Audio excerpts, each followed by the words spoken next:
And page 40 is going to talk about subject and verb agreement. This is one that just takes, I don't know, maybe 10 minutes with the kids to get them used to it again, of she does, not she do, or we do the problems instead of we does the problems. It asks questions like that to get you to focus on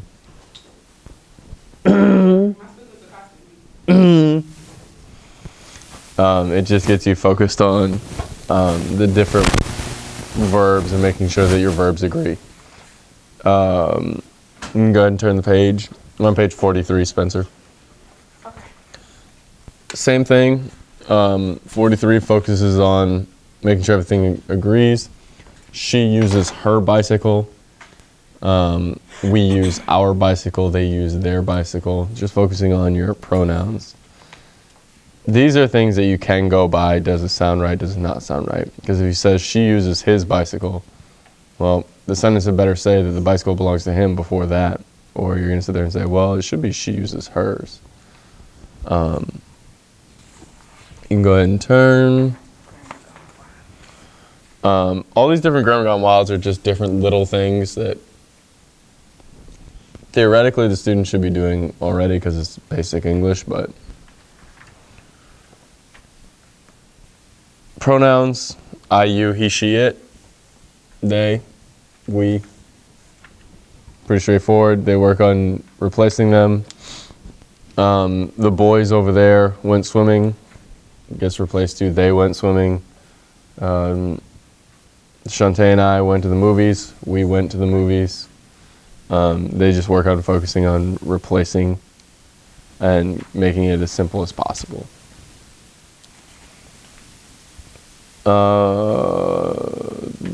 Grammar Gone Wild 4 is making sure that your verbs are matching up. We'll get more with that in a little bit. And then they test a lot on page 46. They test a lot on comparisons. She is better than him. And they'll say stuff like she's more better than him. She is betterer than him. You know, just little things to see if they can throw kids off. Again, these are things that should have been taught and have been in practice for years, but you'll be surprised. They'll pop up and kids will have no idea about them. Idioms. One other thing is, that's another thing where, like, if they know it, they know it. If they don't, pretty much going into it. Page 48, there's this whole giant list of irregular verbs. The important thing to realize, and this gets further into grammar, is that certain irregular verbs are tested on there. For example, if you look at, do they have swim on here? Yeah, if you look on page 49 to where it says swim in the left-hand column for the infinitive, your past participle, or your simple past is swam, your past participle is swum.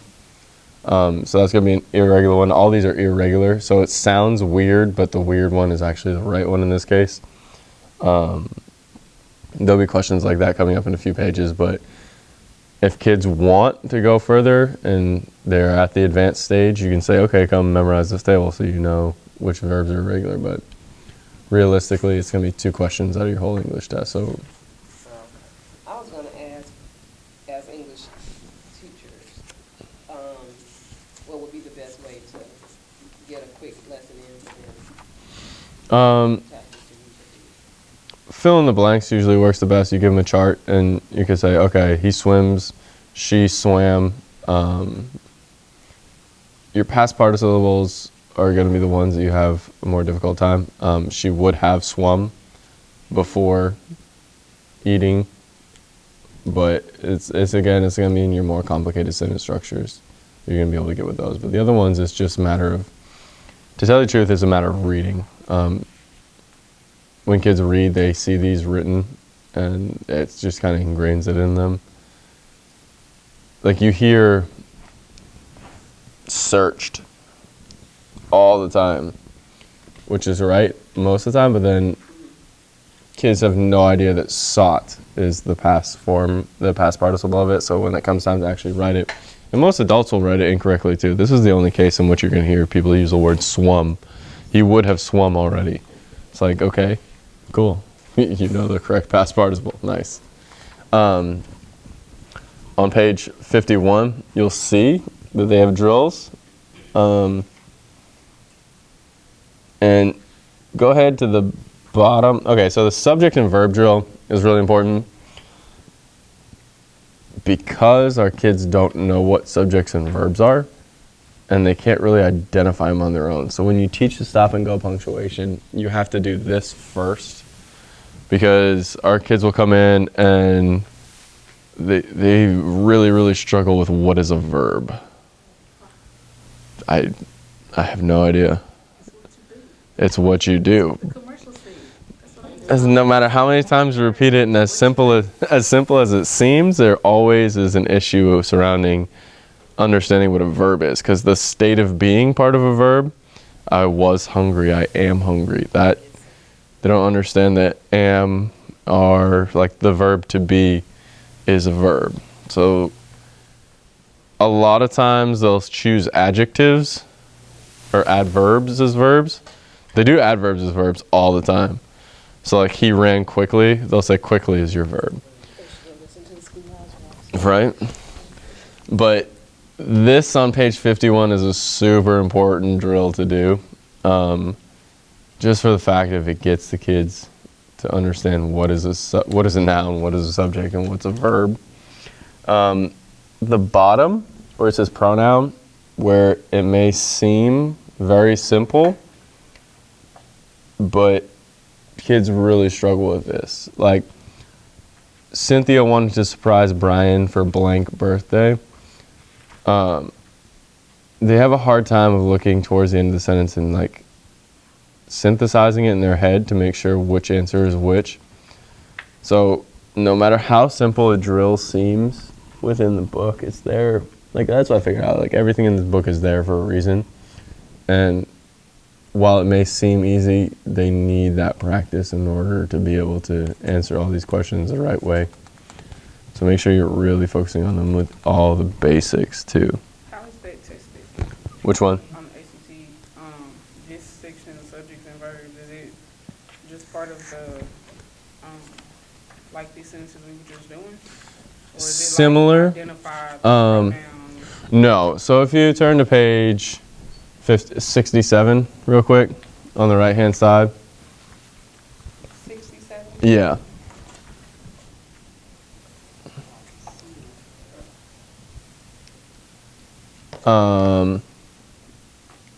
Let's see, where's one that deals with this? Question number 54.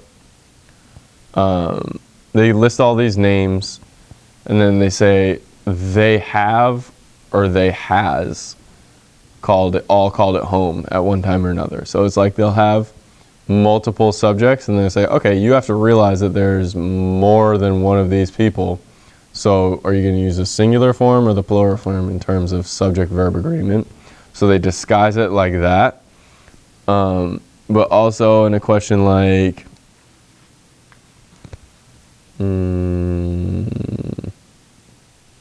60, who knows which of its present tenants ought to contribute?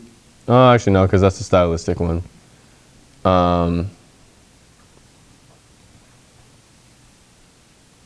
That's a tense one. They don't ask you to specifically identify it. You have to be able to identify it to answer the question correctly. So for example, the one we looked at with 54, you have to understand that that's a multiple subject making up a plural singular. So you have to understand that that's what makes the have correct instead of has. So the drills are more like scaffolding. Correct. Mm-hmm. By providing privacy and respectful reserve, the host. Okay, so this one talks about. We're gonna talk about this is part of keeping your tenses aligned. So you have to keep it in the same tense as the other, so the answer to 60 would be J. Yeah.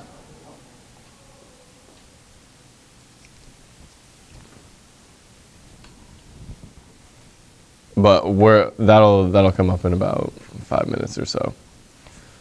But turning back to 51, it's just super important that these little drills are done. And then, for example, you were asking about how do you practice them. Page 52 gives you an excellent example of just going back, looking at them, processing in your mind, and writing it down. A key to all of this is getting kids to write it down, because when you write things down, you have to process it in 2 different ways, so you remember it a lot better than if you just say it or if you just discuss it. 53 is going to give you another glossary. You can go over that, and then it gives you all your answers following this.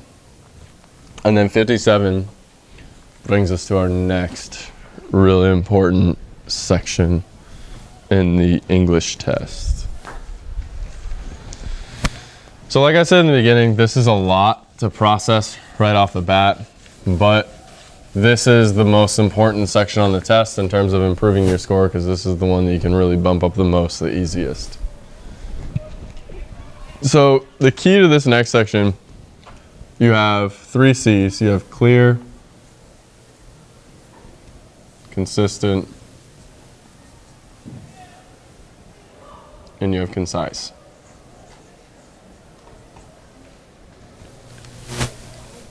Not only with students, but with people in general, a lot of people understand words. They understand what context to use words in, but they don't understand what the words mean themselves. So like, you can talk to people like, hey, do you know what this word means? And they'll be like, yeah, I know what that means. And you'll be like, okay, can you explain to me when to use it? And they'll be like, well, you know, you see, you use it like this, you know what I'm saying? And it's like, you never get a definite answer, because like, you can understand a word and understand when to use it without truly understanding a word. Like, for example, the word moreover.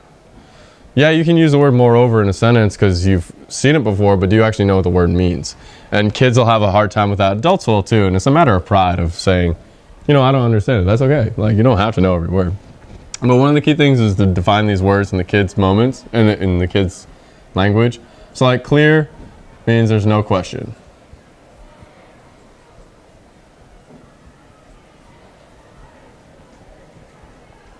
There's no questions or doubts about something.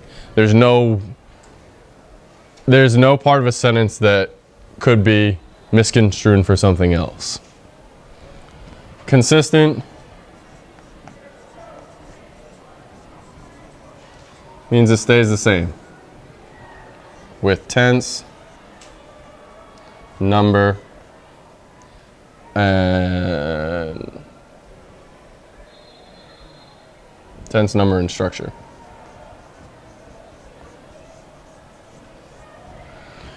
And then concise,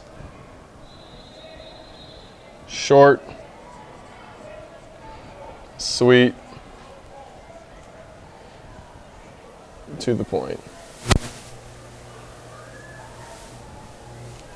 Every single test, every single question on the ACT English section is based on consistent, clear, and concise.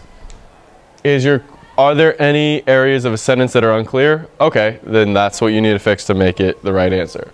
Are there any parts that aren't the same throughout the sentence? Does it focus on, does the verb for the first part refer to multiple subjects or just one? Well, then the second part of the sentence has to do the same. And concise, if there's a shorter way to say it, use the shorter way. That's always going to be your right answer. That's just so cool how there's a whole wall as a board.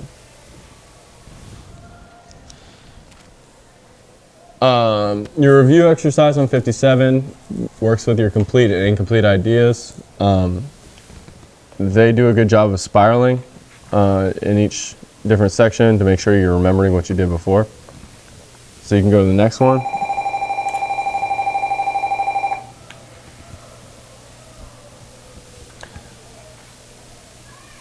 Now, if we take a look at question number 1, go through question number 1 and see what you think about it. Yeah, on page 50. No, on page 58. Question number 1.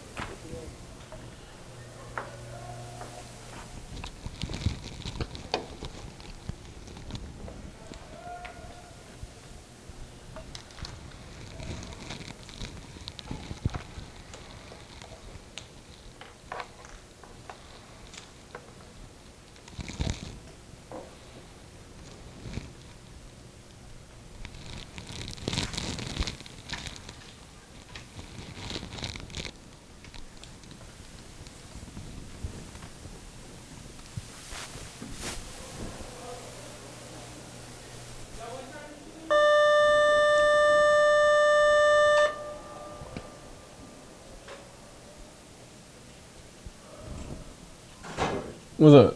Later, which one asked me to come join? I missed a lot. Yeah, but the first part was film, so that's cool. So you can have a seat anywhere in here. I'll grab you your book. What's up? Why you look so mad? We don't have grocery bags. We don't have snacks. I got some water. Let me give us snacks. Miss Bohannon probably send some snacks up. Gary be working us like, Mr. Gerrity working like a slave. Putting the hammer down. Trying to get that walk. Okay, so we're on page 58. Okay. When you look at it, the subject of the sentence, they always put extra words in to try to confuse you.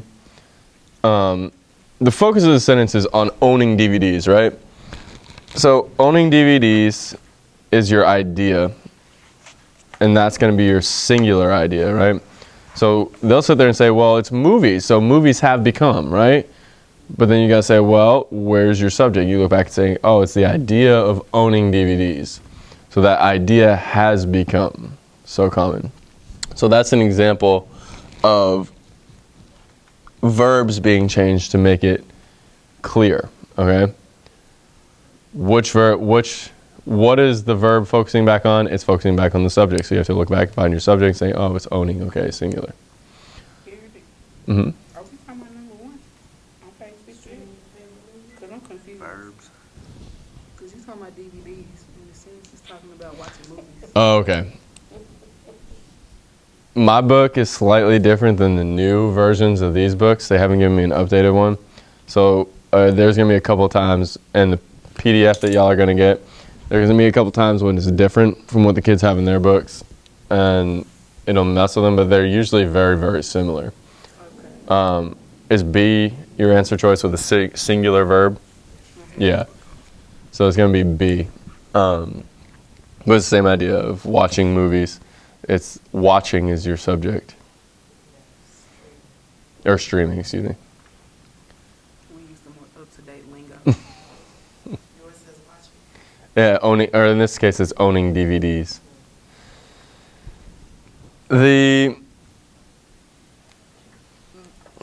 With verbs, it comes back to the problem of whether our students can identify the subject of a sentence or not. It's a matter of practice with that. Basically, when you're focusing on this sentence, this section, you're focusing on, okay, look at find what you think the subject is about. Is it singular or plural? Okay, so then you got to have a singular verb or a plural verb. And they'll say, well, what's a singular verb or plural verb? You say, I do or I does? You say, well, I do. Okay, that's singular. We do or we does? We do. Okay, well, there you go. There's your singular, there's your plural. Passive aggressive, do not use the passive voice. Okay? The play will be performed by the students. No, the students perform the play. The students will perform the play. Okay? They really, really don't like passive voice anywhere on the test. Go ahead and turn to page 60.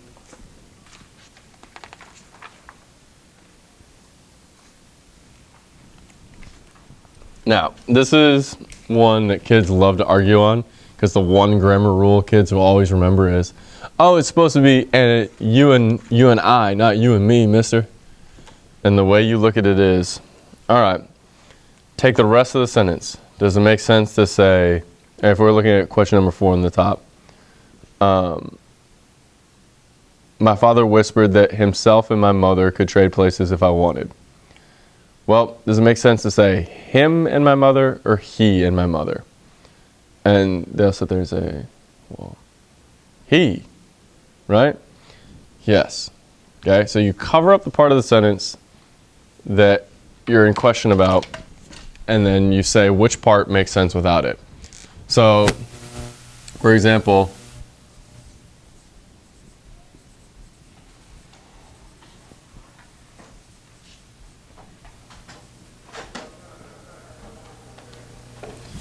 you and me went shopping. Okay, well, we got a complete sentence, we got subjects, we got our verb. if you're deciding if it's going to be you or me or you and I, you cover it up. I went shopping or me went shopping. And they'll go, oh, I went shopping. So you sit there and say, so is it going to be you and me went shopping or you and I went shopping? I'll say, oh, it's you and I went shopping. Okay, that makes sense.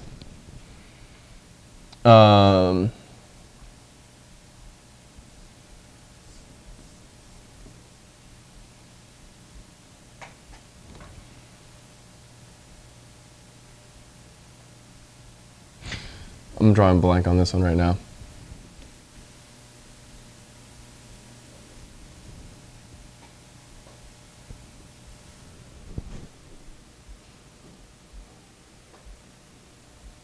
No pressure, he's just building.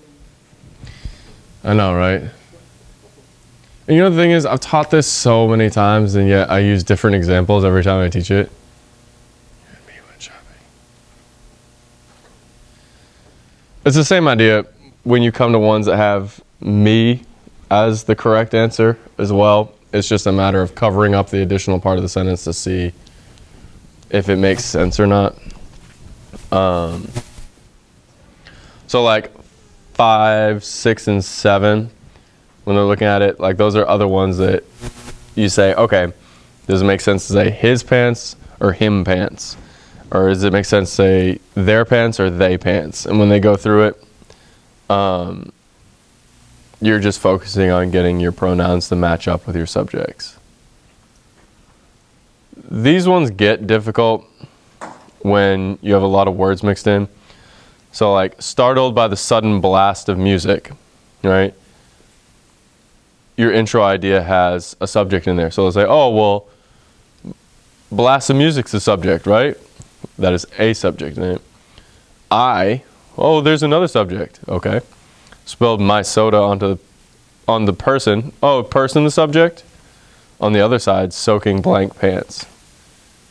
So you sit there and you look at it, and problems like these are when you sit and say, well, you have 3 different subjects within one sentence, or you have 3 different nouns within one sentence, and you say, well, mister, I thought you said a noun was a subject. Well, subjects are nouns, but not all nouns are subjects. So how do we tell which one is the right answer? Well, whose pants are they? Well, the person on the other side. Okay. So who's the subject? The person. Okay, so is it the person their pants? Would it make sense to say their pants or his pants? And they say, oh, well, it's his pants. Exactly. So a lot of times when you have the more complicated sentences, you got to work your way backwards in order to find the subject that relates to the verb in question. Again, this is stuff that should be ingrained at this point, but it's not. So get ready for a whole bunch of questions like that. Who versus whom? Don't even try. Just don't try. Just move on. Think about it this way. If the sentence would make sense if you say he, use who. If you use him, say whom. I went with him. Okay, with whom did you go? He was eating the cake. Who was eating the cake? That's the simplest way to explain it. Otherwise, you're going to be talking about dependent and independent clauses and all kinds of grammar stuff that they don't know, and it'll take you a million years to explain. 62 and 63, apostrophes. Apostrophes are super easy, but they always mess kids up. One thing you do want to talk about with apostrophes is the collective apostrophe. So I use this example.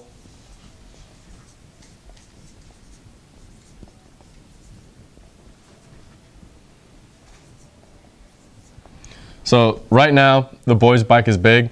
I can do 2 things. The first one, if I put an apostrophe here, that bike belongs to one boy, right? Whereas if I change this and I put an apostrophe at the end, that means that bike now belongs to multiple boys. So that part, not too bad. They get that right off the bat. The harder part is, there's 2 things that go along with this.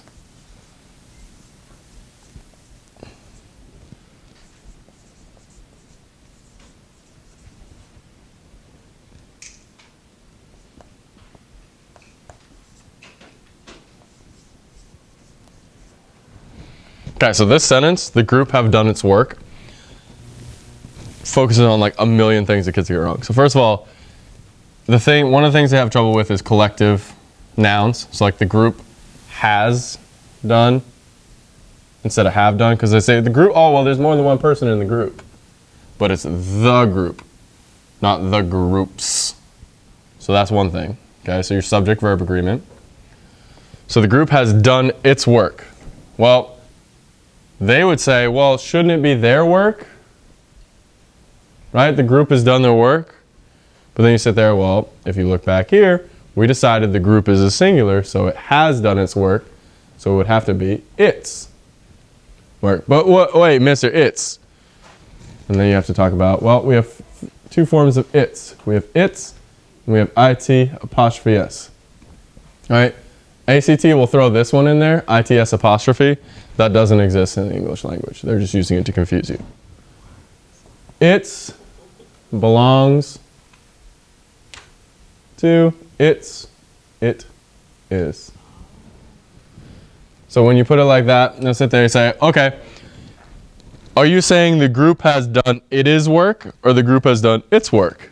Well, it's not it is, mister. Okay, so then it's its. Has to be no apostrophe.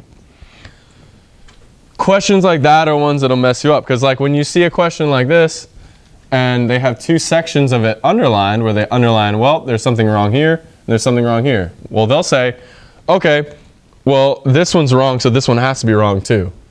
Well, they'll go by one's wrong, the other one has to be wrong, but it's not. So it's like, kids, that's where it goes back to all the way back in the beginning on page like 19 or 18 where it says, no cutting corners. Okay, just because you answered this means you have to focus on this as if the whole sentence is a new question, not just you answer that, now answer that.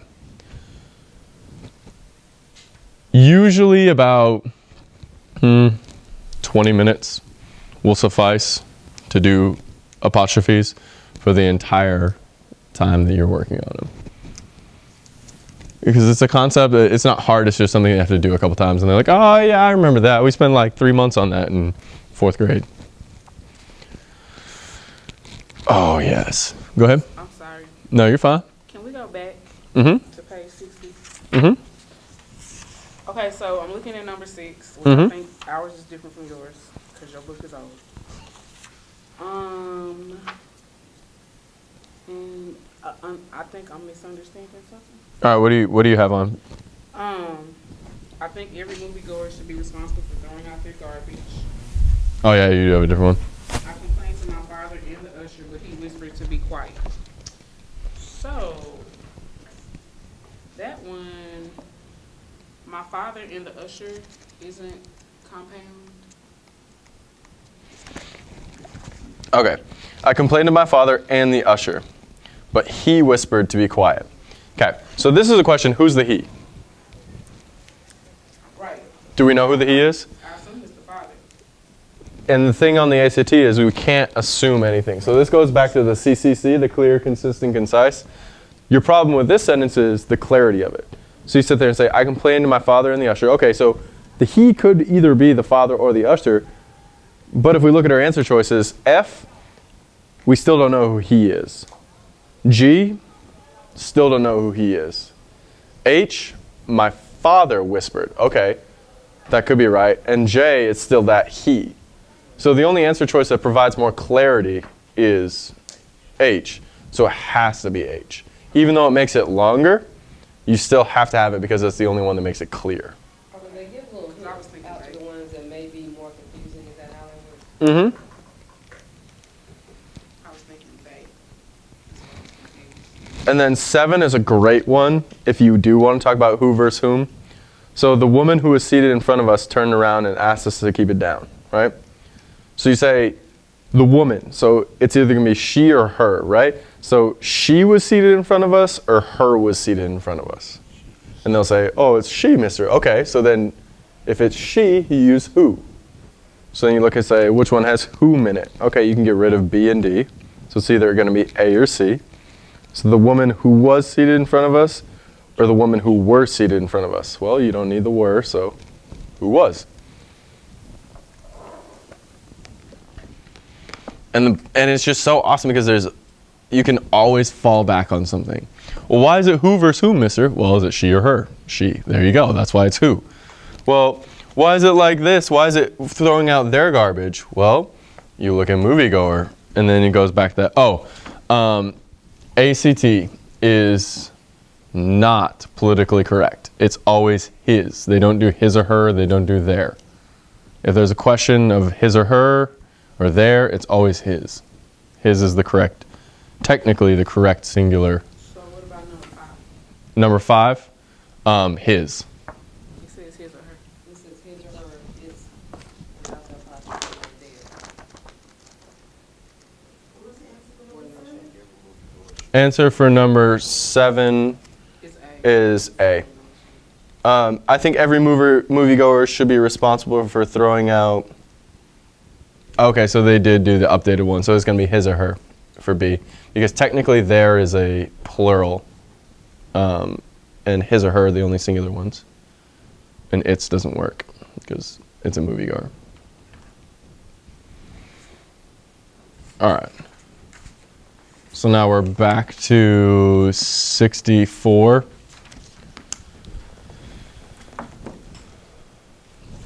Okay, with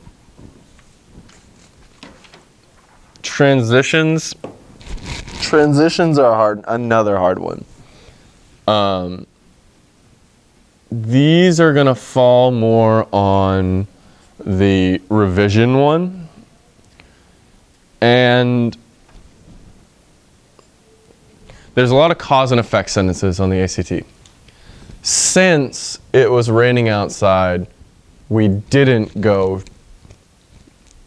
we didn't play baseball, right? If it sets it up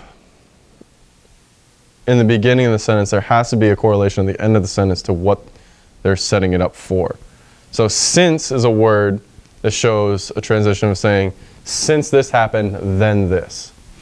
Because this happened, that other thing happened. So there's always these relationships within the sentences that you get to.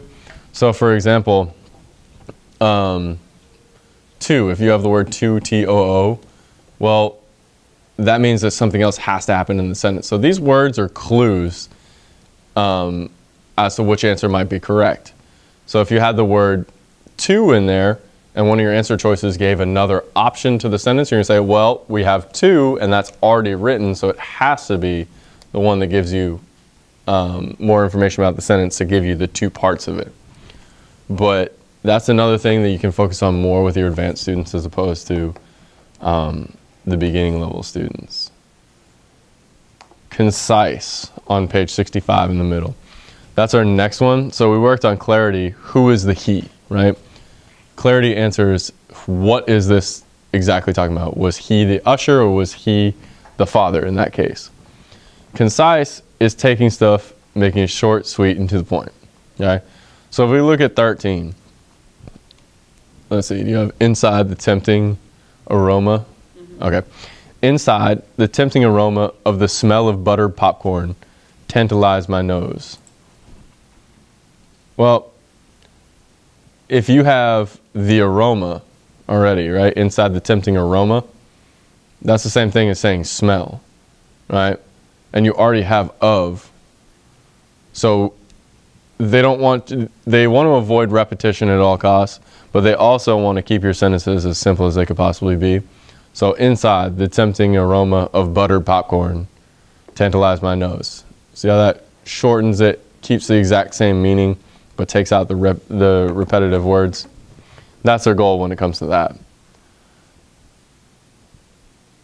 Also, if we look at 14 together, the poster for Star Wars won an award when it came out in 1977. So this is what the paragraph says. Inside, the tempting aroma of buttered popcorn tantalized my nose, while the brightly colored Coming Attractions poster dazzled my eyes. The poster for Star Wars won an award when it came out in 1977. Next, a smartly dressed usher took our... And when you see sentences that you're like, okay, what's your point? Why is that there? Anything that makes you pause like that, don't need it. And then, so the correct answer for that would be delete the underlined portion. But they always throw in these sentences that they're related, but they just they don't fit. And that's the thing of saying where you look at your students saying, okay, something in here just isn't right. Like, why do we care about that? Like, do they say anything about Star Wars before this? Do they say anything about it after? No. So why doesn't it be in there? And 99% of the time it doesn't. So what, Mm-hmm. where's the delete? Oh, wait. Oh, that was in we're looking at 14. We're looking at 14. Yeah. I'm sorry. Okay. And then another thing that brings me to that all these sections, if you turn to page, go to page 111.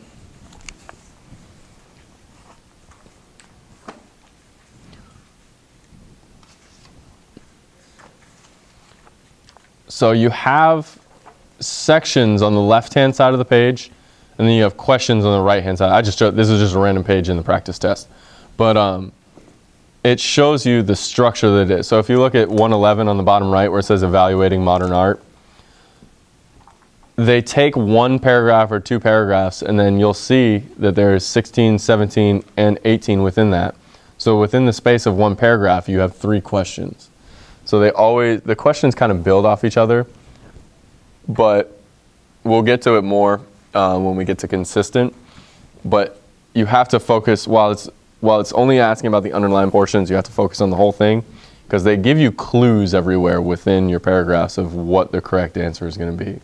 But this is the structure that the kids are going to see, where the answers are on the right and the questions are on the left. Now, this is a difference from the TSI test. With the TSI test, we'll give you paragraphs, and you have maybe 1 or 2 questions from the paragraph. You answer it, then you move on to a new paragraph instead of a story that you're reading about, and then you answer questions about the story. But that's more focused on the reading section than the English section. But you can turn back to 65 now.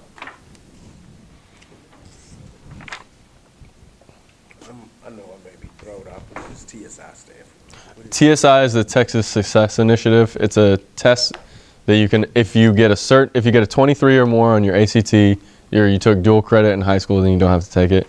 It's basically a test to say, okay, you want to go to college here in Texas, show us that you know the basic academic stuff to be able to perform in a classroom. So it's a test where you take on the computer, and questions either get harder or easier based on your answers. So if you get all of them right, they keep getting harder and harder. But if you get them wrong, they get easier until you can answer them correctly. And it just tells you where you're at.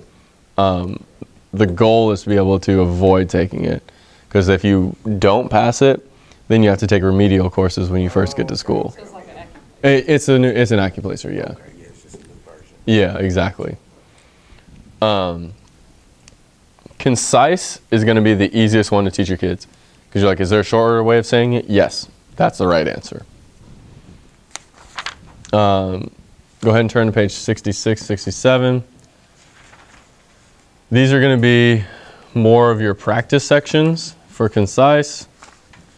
And then that goes all the way up through 80, actually it goes all the way up through the 90s, all the way up until 91. So you'll see again, this gives you this whole giant section for you to practice with and see exactly what it looks like, because everything in this book is directly from ACT exams. So it's not, they make up some of their questions, but the question writers for this company also write for the ACT. So it's like everything is legit when it comes time to actually focus on it. So if we would, we can turn to page 91.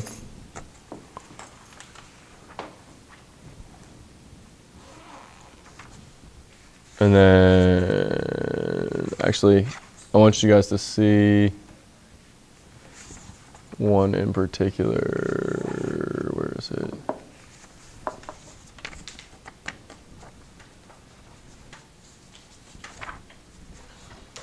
One that I really like my students to do is on page 73. Go ahead and go through numbers 1 through 9 on 73, just so you can see exactly what they're talking about when they're looking at what we just talked about with the different pronouns and seeing which one fits. Because they can be very, just so you can see, they can be very, very tricky when it comes to the more complicated sentences. So take the next 7 minutes to go over that. These are our books to keep. Yes, these are yours to keep.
Coming for training?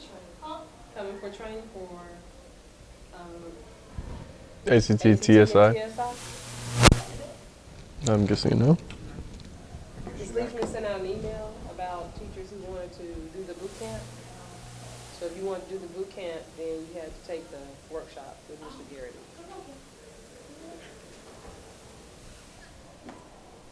And she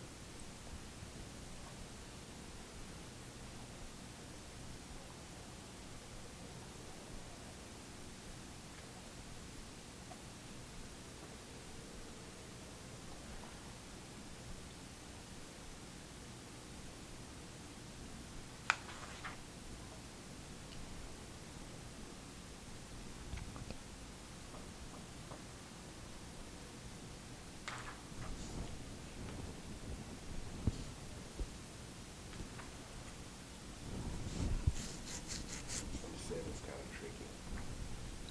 Mm-hmm. That's what we just cover up after suicide. Mm-hmm. Yeah.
Mm-hmm. Oh, you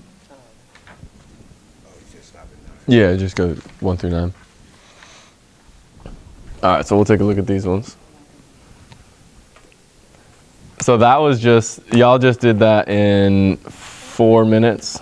Yeah. So you can see when they're shorter questions, English ones they don't take as long. It's just a matter of understanding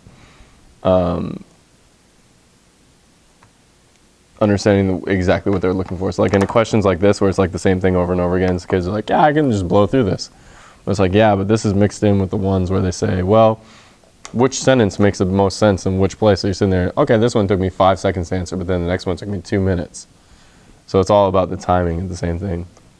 We'll go through these 1 through 9. We're gonna I'll go through the letters and then we can go over any we have any questions on.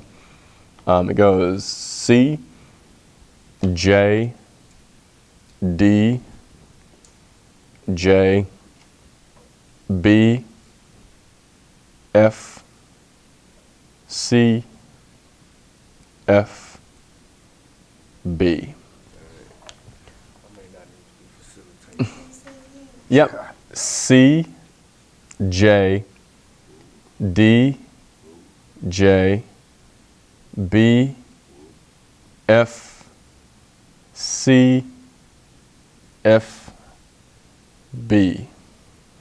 Now, these are designed to be difficult. Like, these are designed so the kids are like, oh, but it should be this, it should be that. Because then when they look at complicated ones like this, then they can go back and say, okay, now when I look at one that's focused on just one thing in the sentence, then I'm good. Because they can say, well, if I can get this right with 3 things, then I can do it with 1. So number 1, Fenway Park and its rich history, because it's referring back to Fenway Park. Number 2, all right, remember the ACT is sexist in what they do. But here we have responsible drivers. So drivers is plural, so it has to be their vehicles. But then each passenger is what number 3 refers to. So each passenger is singular, and the ACT always focuses on men, so his seatbelt. Wow. Mm-hmm. So which... I'm sorry. Responsible drivers make sure each passenger in There. Okay, so the drivers. instead of a thing. Yeah. That's why it's not its. Yep. That's what I was thinking. So the drivers makes it there, and passenger is his. But that's the thing. They everything they do tries to. And that's the big difference between the SAT and the ACT. The SAT tries to trick you. The ACT measures what you know. So I always try to steer kids towards the ACT instead of SAT. The SAT instead of? ACT instead of the SAT, because the SAT's math is way, way harder too, and our kids really struggle with math. Which one among us is qualified to judge his ability? So remember, 1 is singular, so instead of there, it has to be the singular form, and the singular is always masculine, so his. Understand the problem. So the problem singular, so it would be its, possessive, so no change. And then number 7 is one that I was talking about, where it was you cover up the other part of it, and it's when you say compare, you would ask yourself, well, am I comparing you to me, or am I comparing you to I? And it's like, well, no, you're comparing me with her. Okay, so then it has to be me. What did you say 6 was again? I'm sorry. It's, so no change. Oh, okay, no change. But if you look at number 8, after all, she's much less amusing than I. If you were to finish the sentence, it would be, she's much less amusing than I am, right? So that's why it would be I instead of me. Wow.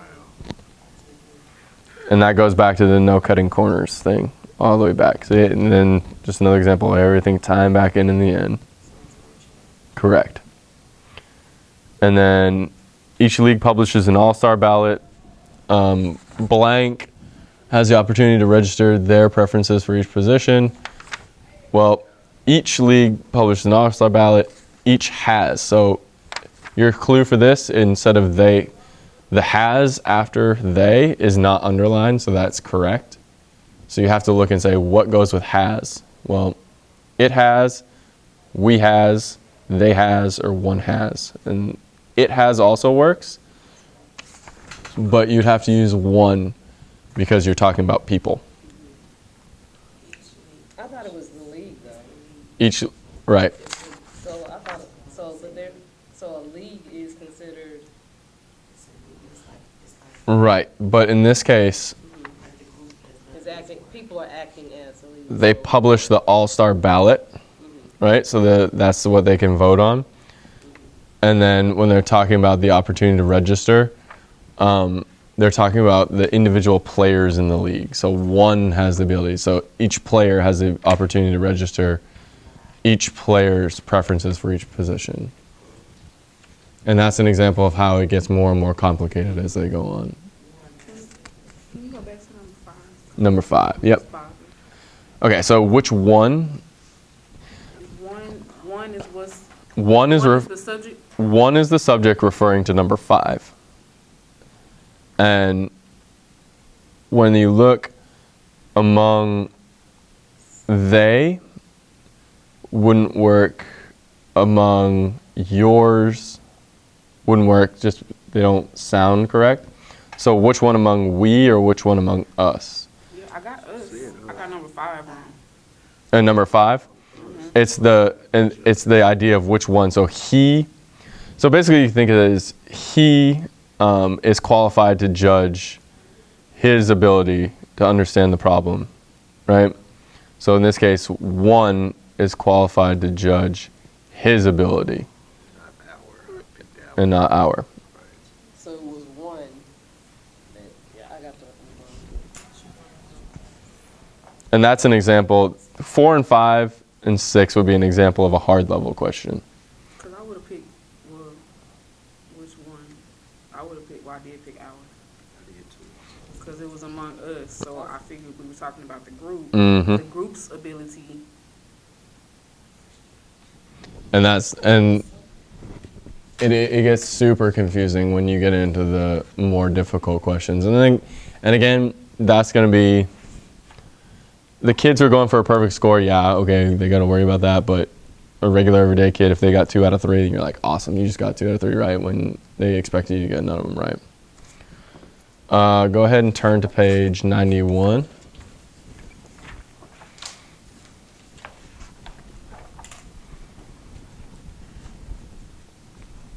These are going to be the hardest questions to answer. I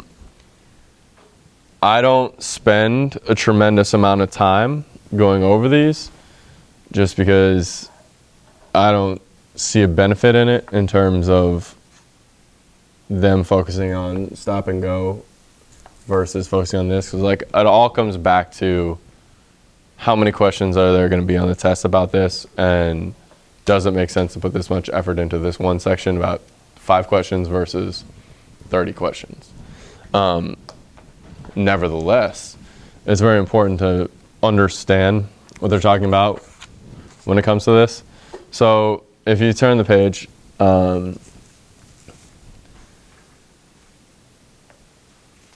they have to do with grammar, but it's so much more of a stylistic thing that kids who struggle with grammar are going to look at this and approach it as a grammar question and get all hung up on that when they're not asking about the grammar. They're asking about how can we make this sound better.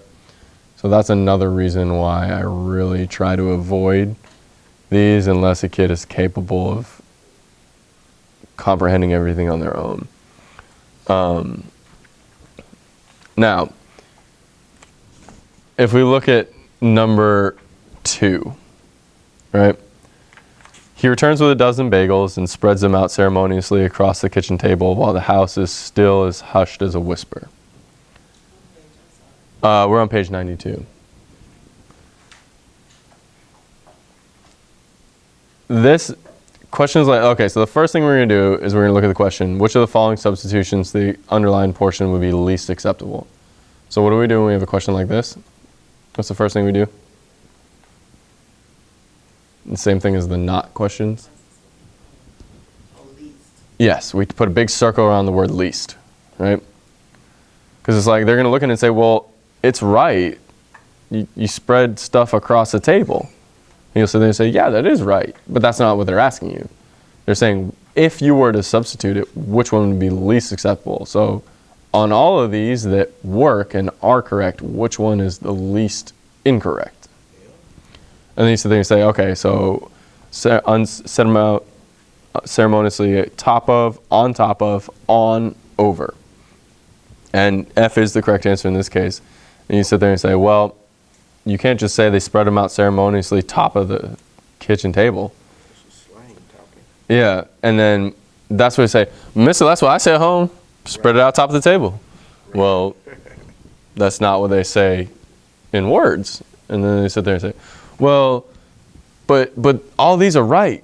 And then you sit there and say, yes, but they're asking which one's least acceptable. And they're like, oh, okay. And then eventually it pops in, but it's a lot of effort for a little reward.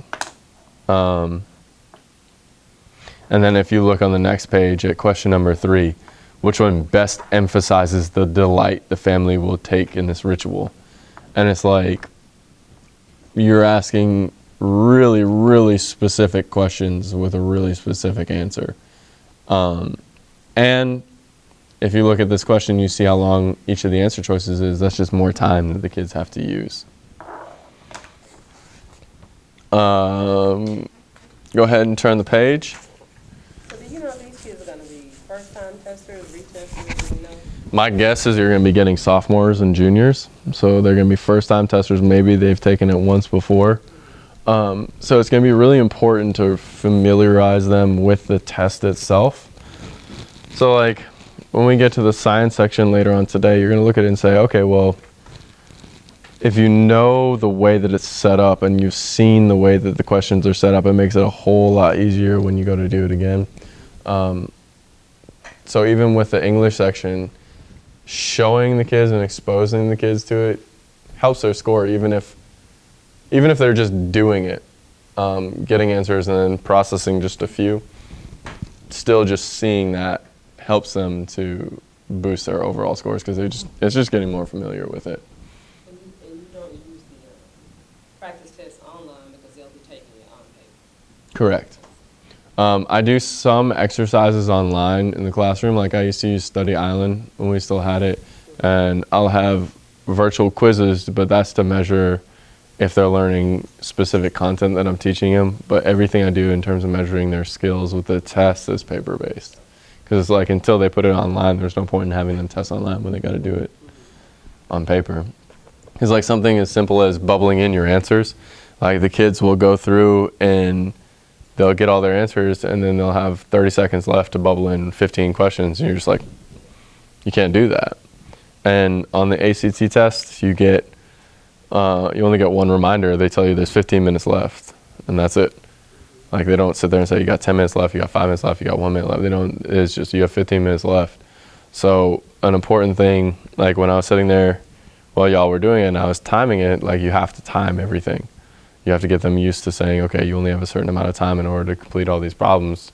Like you got to focus on this and be able to get this done before the time goes off. Because if you don't bubble it in and you're bubbling after they say stop, then your whole test gets canceled. And like, I was in a classroom because I take this test about every, 4, 5, 6 months.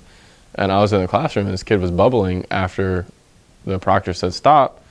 And it wasn't like 2 seconds after, it was like 30 seconds after. The guy went up, took his test and just invalidated it.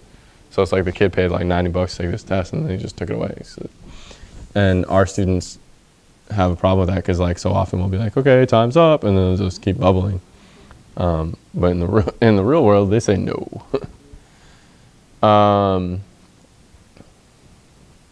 Okay, 94 and 95. We talked about letter of the day earlier.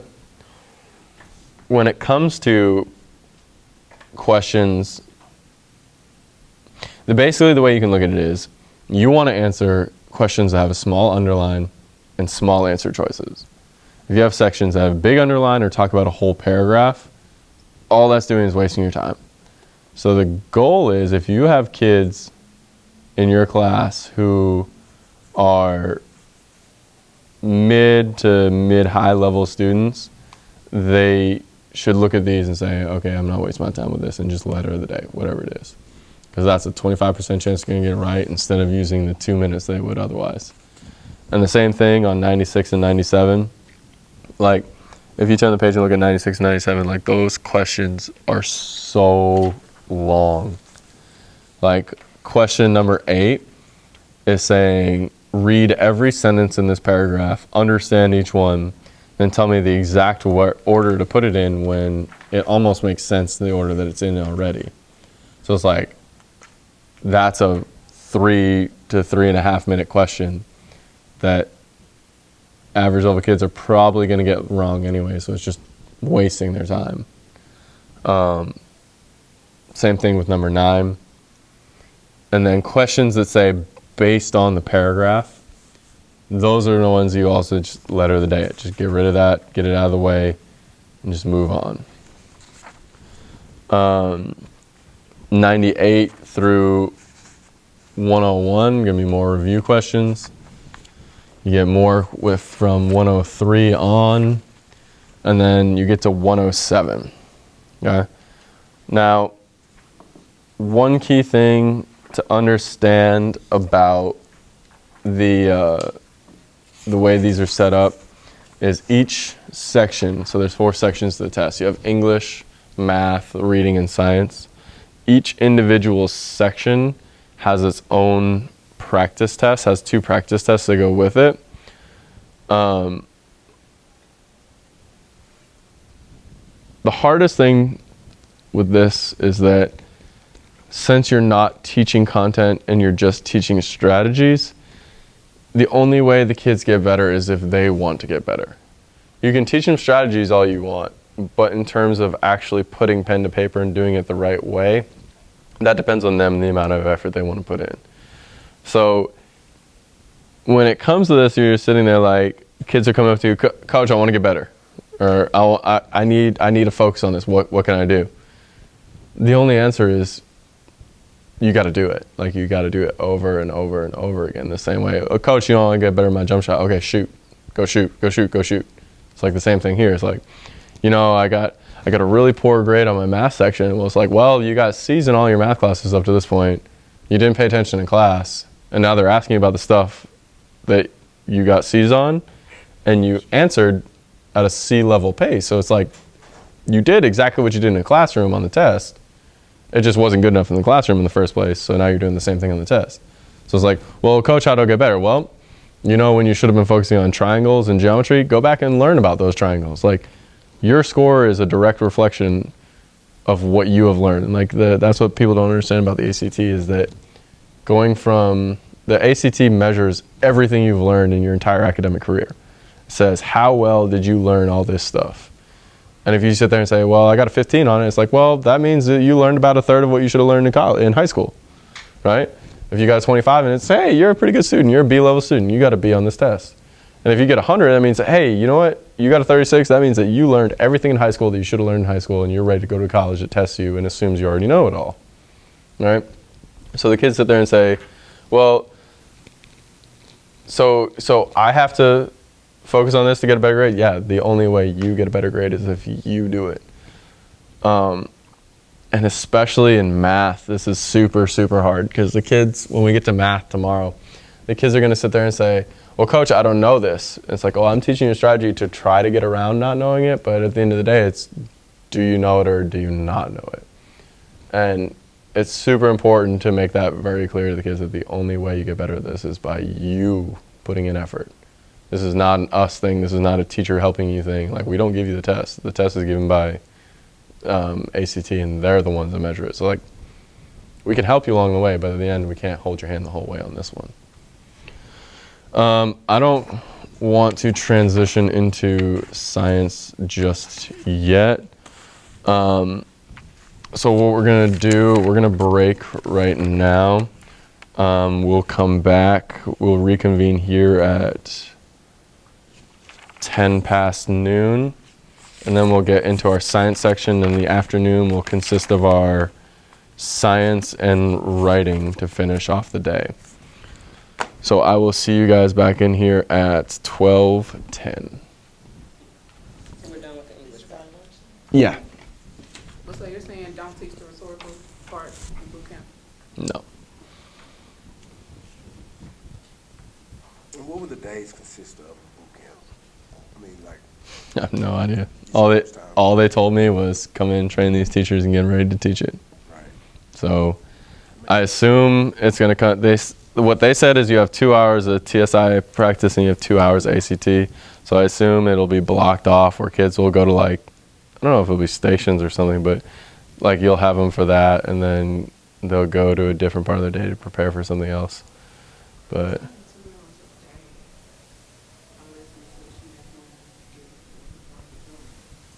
So then that means that you'll, 2 hours a day. So you want- TSI you're not one gonna day, do both? ACT one day. It's like 2 hours, 2 days of each, but it's the same strategies for both sessions. it is. So you'll be teaching the same things of both days. Yes, it's only 2 hours a day. So two different groups of kids is what you're saying, either day.